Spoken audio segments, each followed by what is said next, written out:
हाल ही में election campaigning के दौरान दो शख्स जो तेलंगाना के मुसलमानों को गुमराह करने की कोशिश कर रहे हैं, ख़ासकर मैं हमारे महबूब आलम खान साहब के बारे में मैं आपको कहना चाहता हूं कि महबूब आलम खान साहब, आप एक ख़ानदानी नवाब हैं।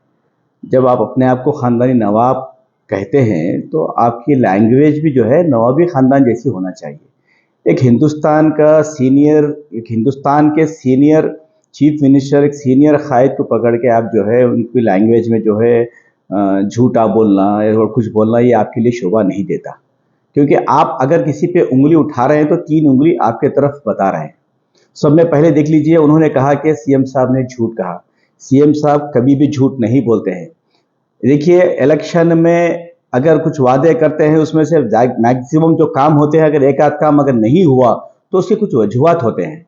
जैसा वो बार बार ये कह रहे हैं कि 12% रिजर्वेशन के बारे में 12% रिजर्वेशन के बारे में चीफ मिनिस्टर जनाब केसीआर साहब का दिल साफ रख के, नीयत साफ रख के वो असेंबली में और काउंसिल में बिल पास करके सेंट्रल गवर्नमेंट को भेज दिया गया।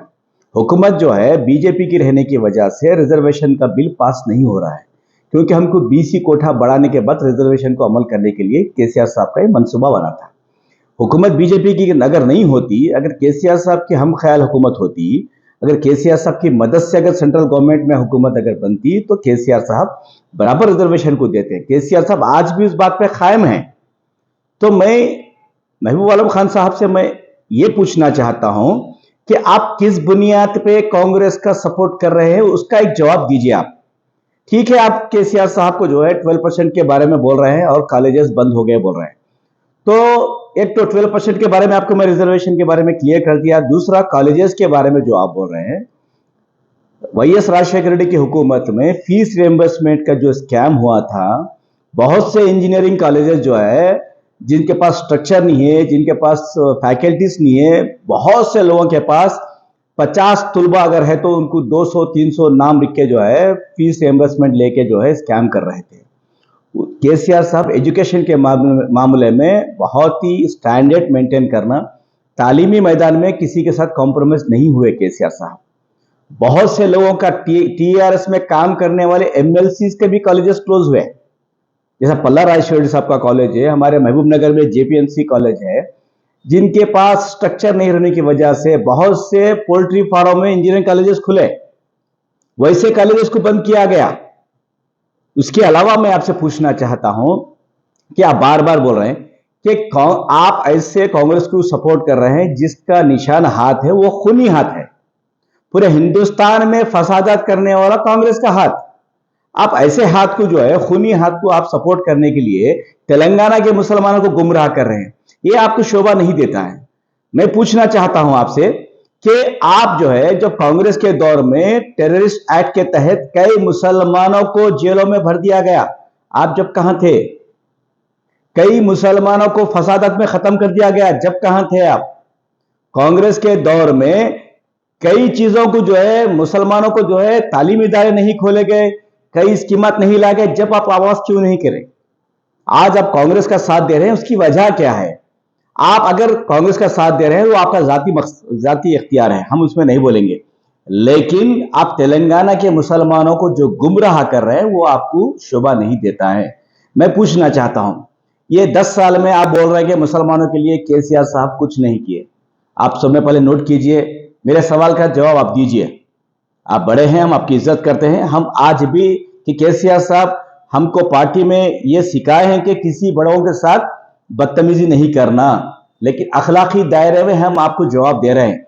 हम चाहे तो हम भी बहुत जवाब दे सकते हैं आपको, लेकिन ये अखलाकी दायरे में है। अगर दोबारा फिर केसीआर साहब के ताल्लुक से अगर आप गलत बोलेंगे तो हम भी हमारी लैंग्वेज को भी गलत करना पड़ेगा। सब में पहले सवाल आपसे है कि तेलंगाना हुकूमत बनने से पहले मुत्तहिदा आंध्र प्रदेश में हमारे मुसलमानों के लिए कितने इदारे थे, आप उसका जवाब दीजिए। दूसरा शादी मुबारक के तहत कांग्रेस के दौर में स्कीम जो थी उसके लिए क्या खर्चा करे, वो जवाब दीजिए।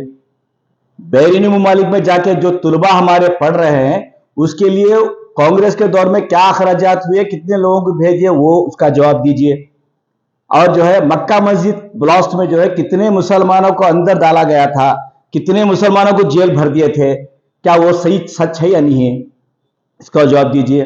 केसीआर साहब हुकूमत बनने के बाद सब में पहले मुसलमानों के घरों में तालीम होना बोल के टेम्बरी जैसे इदारे 204 स्कूल्स खोले। क्या इसको आप मानते हैं या नहीं मानते हैं?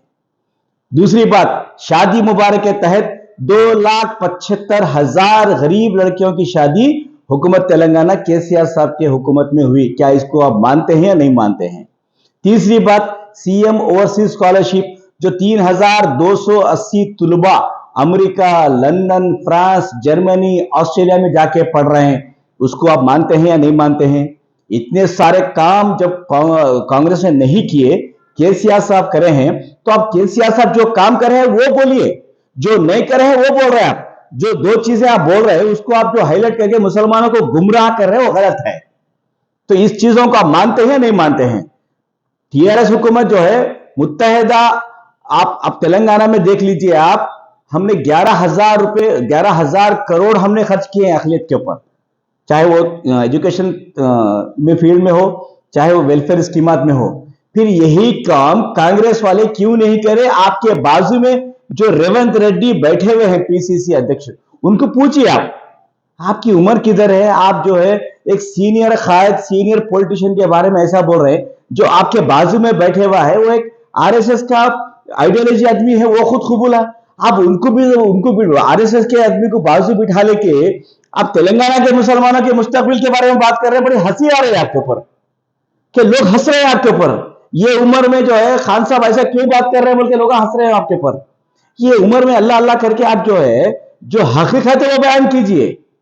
मैं आपसे अदबन अपील करता हूं, दोबारा आप हमारे चीफ मिनिस्टर केसीआर साहब के ताल्लुक से आप लहजा सही रखिए। जो हुकूमत के जो काम है उसको बोलिए, जो नहीं हुए उसको बोलिए, हम मानते हैं, लेकिन लैंग्वेज अखलाकी दायरे में रह के बात कीजिए तो ठीक रहेगा।